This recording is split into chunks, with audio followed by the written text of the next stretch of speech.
আমাদের পুচকো পাচকা বাবা মার কাছে আবদার করবে কি, সমস্ত আবদার জন্য ওদের আমার কাছে, সেটা অন্য কোনো জিনিস হোক কিংবা খাওয়ার জিনিস, যখন যেটা মনে চাবে সেটা আমার কাছে আগে বলবে। সেটা যদি আমি না দিই তখন ওরা আব্বু আম্মুর কাছে গিয়ে বলে। আসসালামু আলাইকুম, সবাই কেমন আছেন? আশা করি সবাই ভালো আছেন। আলহামদুলিল্লাহ, আমিও ভালো আছি।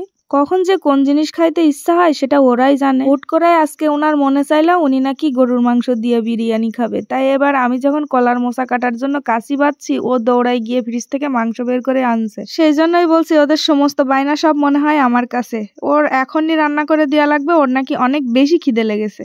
যাই হোক, ছোট মেয়েটা আবদার করেছে, তার আবদার তো একটু পূরণ করাই লাগবে। এই জন্য বাড়িতেই ছিল পোলাওর চাল। আমার আব্বু যেহেতু যশোরে থাকে, তাই যাওয়ার সময় আমার জন্য যা যা লাগবে সবকিছুই বাড়িতে রেখে যাই, আর সেই জন্য আমার বাইরে খুব একটা যাওয়া লাগে না। দেখেন, আমার আব্বু পূরণ করে আমার আবদার, আর আমার কারো আবদার পূরণ করতে হয়। যাই হোক, উপায় নেই, মেয়েটাকে যখন যা বলি সব কাজ করে দেয়, এই জন্য ওর এইটুকু আবদার তো পূরণ করাই যায়। বিরিয়ানি রান্না করার জন্য আমি এদিকে আদা আর রসুন বেটে নিচ্ছি, আর অন্যদিকে আজমিরা কিছু পেঁয়াজ আর রসুন ছুলে রাখছে। ও আমার কাজে সাহায্য করছে যাতে তাড়াতাড়ি রান্না হয়। গল্পের ফাঁকে এদিকে আমার আদা রসুন বাটা হয়ে গেছে। আদা রসুন বেটে উঠাই রেখে এদিকে আমি চালগুলো ধুয়ে আবার ডালায় পানি ঝরাইতে রেখে দেবো। চাল টাল ধোয়া শেষ, এবার চলে আসলাম চুলো ধরাইতে। এবার চুলো ধরাই প্রথমেই আমি গরুর মাংসটা রান্না করে নেব। আর সত্যি কথা বলতে বিরিয়ানি আমি অনেক বেশি রান্না করিনি। আমি আমার আপুদের হাতের রান্না খেয়েছি। ওদের বাসায় যাই কিংবা ওরা আমাদের বাসায় আসুক, সব ওরাই রান্না করে, তাই আমি বসে বসে খাই। কিন্তু কি করার, এখন তো একাই রান্না করাই লাগবে। আর আমরা গ্রামের মানুষ ভাই, প্রায় সব ধরনের ভর্তা টর্তা খেতেই আমরা বেশি পছন্দ করি। পোলাও, বিরিয়ানি, আত্মীয় স্বজন না আসলে তো রান্না হয়ই না সেরকম। যাই হোক,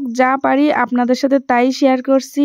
কথা বলতে বলতে দেখেন আমি এদিকে পেঁয়াজগুলো ভেজে নিয়েছি। পেঁয়াজ বেরেস্তা ভাজা হয়ে গেলে এদিকে দিয়ে দেবো তেজপাতা আর গোটা গরম মশলা, আর দিয়ে দিলাম আদা রসুন বাটা, একটু পেঁয়াজ বাটা, একটু নাড়াচাড়া করে দিয়ে দিলাম লাল মরিচের গুঁড়া, ধনিয়া, ভাজা জিরের গুঁড়া, আর হচ্ছে গরম মশলার গুঁড়া। তারপরে সামান্য একটু পানি দিয়ে তাতে দিয়ে দিলাম খানিকটা আস্ত কাঁচা ঝাল, আর তারপরে দিয়ে দিলাম গরুর মাংসগুলো। এর ভিতরে দেখেন আমি একটু পাগলের মতো কাজ করে ফেলেছি, সেটা হচ্ছে গরুর মাংসগুলো বের করে আমি আলাদা করে না রেখে পুরো পানিতে ভিজাই রাখছি। এই জন্য কালারটা কেমন সাদা সাদা হয়ে গেছে। তাও কোনো ব্যাপার না, খাবো তো আমি আর আজমিরা, যাই দুজনের পেটে গেলেই হলো। লবণটা এর ভিতরে দিয়ে দিছি, আর হলুদটা একটু পরেই দেবো। আর এদিকে দেখেন রাতে রাতে আমি একদম পুরো রাঁধুনি হয়ে গেছি। রাঁধুনি তো না, যেন কাজের বুয়া।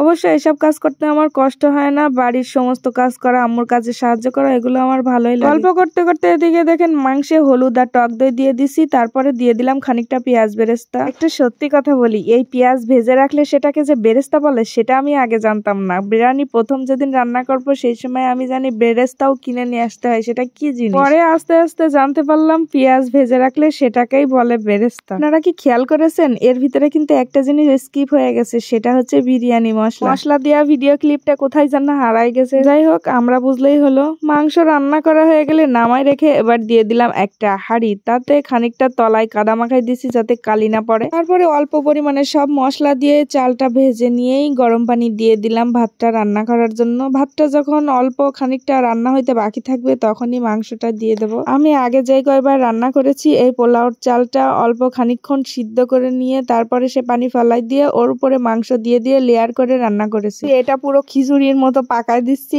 আমার অত বেশি ঝামেলা করতে আর ইচ্ছা করতেছে না, দেখি এইরকম ভাবে কেমন লাগে। রান্না শেষ করে নামাই নিয়ে দিয়ে দিলাম ভেজে রাখা পেঁয়াজ বেরেস্তাগুলো। এতেই আবার দিয়ে দেবো খানিকটা ঘি দিলে আবার ভাতটা নাকি একটু ঝুরঝুরে হয়, আর এটা একটু বেশি একটু আঠা আঠা হয়ে গেছিল। তারপরে আমি যেহেতু ঝাল পছন্দ করি দিয়ে দিলাম খানিকটা আস্ত ঝাল। তারপরে উপর দিয়ে আরো খানিকটা ঘি ছড়া দিয়ে অল্প একটু নেড়েই ঢেকে দিয়ে দিলাম।